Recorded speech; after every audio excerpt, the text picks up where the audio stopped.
بسم اللہ الرحمن الرحیم۔ السلام علیکم۔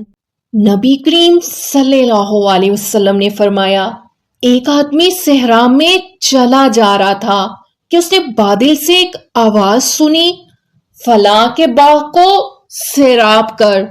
بس بادل کا یہ ٹکڑا الگ ہوا اور اس نے اپنا پانی ایک سیاہ سنگلاخ زمین میں برسا دیا۔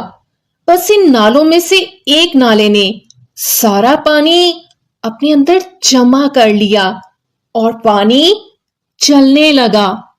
یہ شخص بھی اس پانی کے پیچھے پیچھے چلا۔ آگے جا کر ایک مقام پر دیکھا کہ ایک آدمی اپنے باغ میں کھڑا اپنے باغ کو پانی لگا رہا تھا۔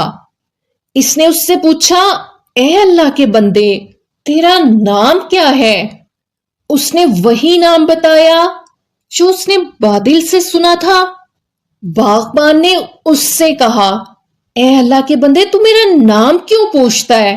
اس نے کہا، میں نے اس بادل میں جس کا یہ پانی بہتا ہوا یہاں آیا ہے، میں نے ایک آواز سنی کہ فلاں شخص کے باغ کو سیراب کر، اور یہ وہی نام ہے جو تو نے اپنا بتایا۔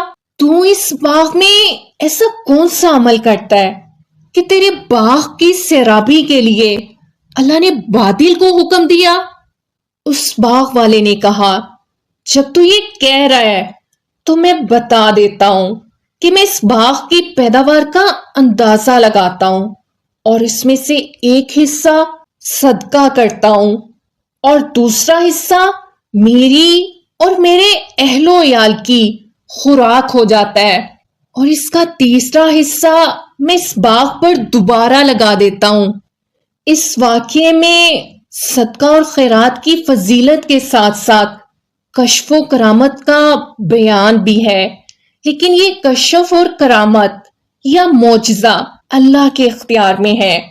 کوئی شخص یہ دعویٰ نہیں کر سکتا کہ وہ جب چاہے کشف و کرامت کے ذریعے کوئی انہونا کام کر کے دکھا سکتا ہے، جیسا کہ بعض لوگ ایسا دعویٰ کرتے ہیں اور اس کی بنیاد پر سادہ لوگ عوام کو لوٹتے ہیں اور انہیں گمراہ کرتے ہیں۔ ویڈیو اچھی لگی ہے تو لائک اور کامنٹ کریں، فرینڈس اینڈ فیملی کے ساتھ شیئر کریں، چینل پہ نئے ہیں تو سبسکرائب کر لیں اور بیل نوٹیفیکیشن آن کر دیں۔ ملتے ہیں آپ سے نیکسٹ ویڈیو میں۔ اللہ حافظ۔